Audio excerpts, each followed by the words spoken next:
देख रहे हैं न्यूज 24। आपके साथ मैं हूं रवि ठाकुर। सुशांत सिंह राजपूत केस में लगातार खुलासों पर खुलासे हो रहे हैं। हर रोज नए किरदार और नए दावे सामने आ रहे हैं। अब सुशांत के एक्स मैनेजर श्रुति मोदी के वकील ने दावा किया है कि सुशांत ने कोई बड़ा बीमा करा रखा था। इसके अलावा श्रुति के वकील अशोक सरावगी का यह भी दावा है कि सुशांत अपनी बहनों से उनके रिश्ते बिल्कुल ठीक नहीं थे। हम आपको बता दें कि सीबीआई और ईडी ने उनके एक्स मैनेजर श्रुति मोदी से कई राउंड पूछताछ की है। श्रुति पहले सुशांत की फाइनेंस संभालती थी। श्रुति मोदी के वकील अशोक सरावगी ने न्यूज 24 से एक्सक्लूसिव बातचीत में यह बड़ा खुलासा किया है। सुशांत सिंह राजपूत केस में बात करने के लिए हमारे साथ हैं श्रुति मोदी के वकील अशोक सरोगी जी। सरोगी जी, एक बात जो आपने की थी कि एलआईसी की जांच करने के लिए बात किया था कि सुशांत सिंह राजपूत का एक बड़ा एलआईसी भी हो सकता है।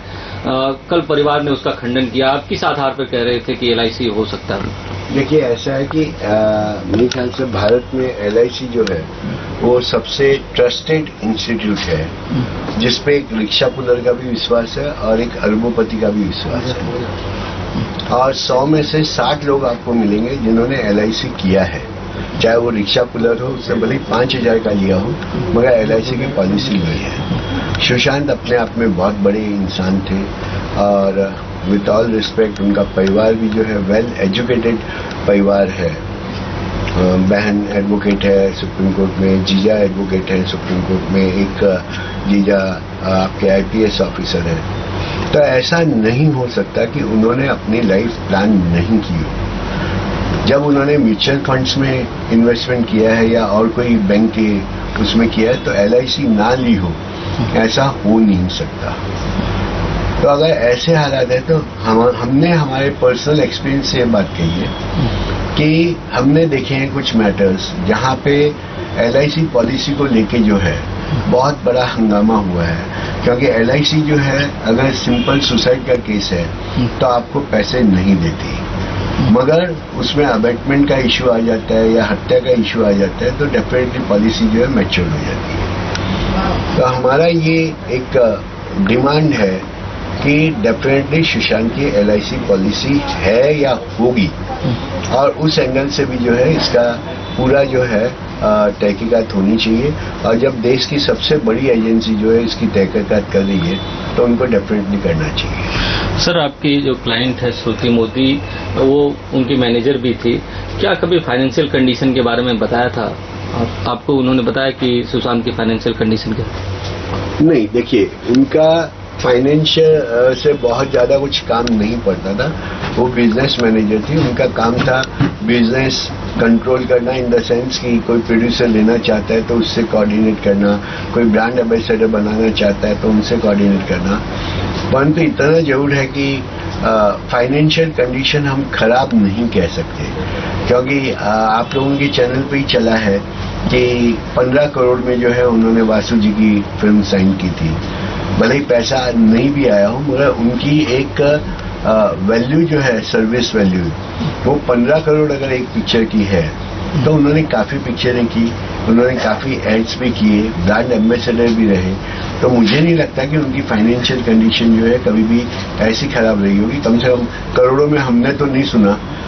जब उनके पास करोड़ों रुपये थे तो मुझे नहीं लगता, क्योंकि आपके उस चैट्स में ही आप देखेंगे तो शायद उस दिन तक जो है उनका बैंक बैलेंस या म्यूचुअल फंड्स वगैरह जो है वो 5-6 करोड़ रुपए तक जाता है। तो इतनी बड़ी अमाउंट जो है एक साधारण आदमी मेरे जैसे के लिए तो बहुत बड़ी अमाउंट है। सर, जनवरी में एक ऑडियो वायरल हो रहा है, उसका पर्पज क्या था ऑडियो रिकॉर्ड करने का? उसमें आपकी क्लाइंट की भी आवाज सुनाई दे रही है। देखिए, सुशांत को ऐसा कहने में आया कि 2018 के बाद से कोई नई पिक्चरें नहीं मिली, तो सुशांत जो है अपनी लाइफ सिक्योर करने के लिए कुछ डाइवर्जन करना चाहता था, कुछ नए फील्ड्स में जाना चाहता था। और इसके लिए वो चाहते थे कि आज मेरे पास जो कुछ पैसा है मैं उसको कहीं ना कहीं सिक्योर कर दूं, ताकि मेरी लाइफ में मुझे उस पैसे से जो है इनकम मिलती रहे और मेरी लाइफ सिक्योर रहे। उसी पर्पज से उन्होंने जो है अपने एडवोकेट की, अपने सीए की, रिया उनके फादर, उनकी मीटिंग बुलाई थी कि डिस्कस कर सके कि आज जो मेरे पास पैसा है उसको मैं कहाँ इन्वेस्ट करूं ताकि मेरी लाइफ सिक्योर रहे। जहां तक हमारे क्लाइंट की आवाज की बात है, डेफिनेटली वो हाजिर थी वहां पे, परंतु एज एन एम्प्लॉय उनका कोई से नहीं था कि आप ये करिए या वो करिए। अल्टीमेटली डिसीजन जो है सुशांत को लेगा।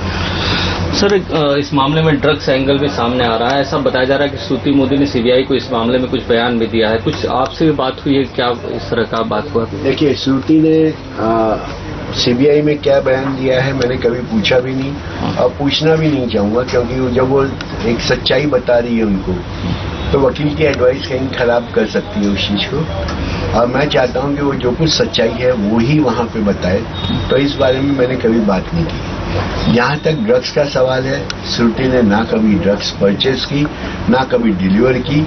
हाँ, जब वो एम्प्लॉयमेंट में आई, इससे पहले कि वो सब कुछ समझे, 10 दिन में कुछ व्हाट्सएप चैट्स उनके पास आए जो उनको फॉरवर्ड करने के लिए कहा गया और एक ग्रुप में उनको ज्वाइन किया गया। मगर 10 दिन बाद जब उनको पता चला कि शायद ये कुछ गलत चीजें हैं, तो उन्होंने सुशांत से कहा कि मैं इन सब काम को नहीं कर सकती, या तो मुझे मैं रिजाइन कर देती हूँ। तब सुशांत ने एश्योर किया कि आइंदा आप इस चीज में पार्टी नहीं होगी, और फिर उसके बाद में कोई चैट्स नहीं आई, कोई बात नहीं। सर, उस ग्रुप में क्या कोई ड्रग्स डीलिंग की बात थी और कौन कौन था इस ग्रुप में? देखिए, सारी कोड वर्ड में बातें हैं जो आज आप लोग खोल रहे हैं कि वो नाम सारे ड्रग्स के हैं, परंतु जहां तक श्रुति का सवाल है, उस बच्ची ने कभी जिंदगी में ड्रग्स देखा नहीं, कभी सुना नहीं, तो उसके लिए वो नई चीजें थी और उसको यही समझाया गया था कि ये एक कोई खास किस्म का तंबाकू है जो बड़े लोग लेते हैं, और चूंकि उसको इतना मतलब भी नहीं था उस चीज से, तो उन्होंने ध्यान भी नहीं दिया। सर, इम्तियाज खत्री का भी नाम बार बार आ रहा है, ये नाम कहाँ से है?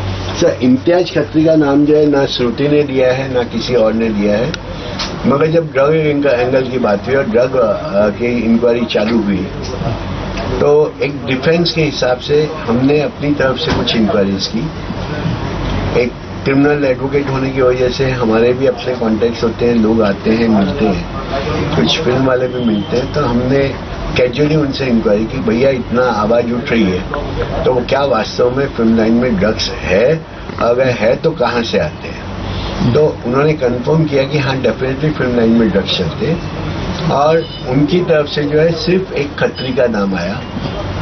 उसकी आगे मैं तहकीकात करूं उसके पहले जो है आपके ही चैनल्स पे जो है, 2-4 चैनल्स पे जो है ओपनली 1-2 वक्ता ने जो है ये पूरा नाम जो है डिस्क्लोज कर दिया।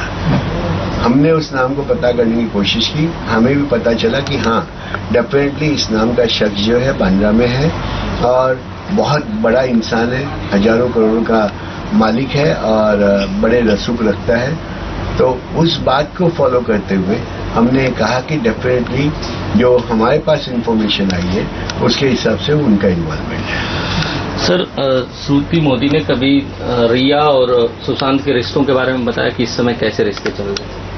नहीं, उनके रिश्ते कॉर्डियल थे जब तक उन्होंने घर नहीं छोड़ा। ऑफ कोर्स फरवरी के बाद का तो इनको पता नहीं है कि फरवरी में काम छोड़ दिया था, अदरवाइज जब तक वो रही तब तक उनके रिश्ते बिल्कुल कॉर्डियल थे, वो दोनों हस्बैंड वाइफ की तरह रहते थे। तो श्रुति मोदी के वकील अशोक सरोगी जी का कहना है कि रिया और सुशांत के तब तक रिश्ते अच्छे थे जब तक कि वहां पर उनकी जो क्लाइंट है वो मौजूद थी। उनका कहना था कि तब तक उनके रिश्ते बहुत अच्छे थे, और इनका कहना है कि ये अभी भी अपनी बात पे अड़े हैं कि सुशांत इतने बड़े आदमी थे तो LIC जरूर किया होगा और इस मामले की जांच होनी चाहिए।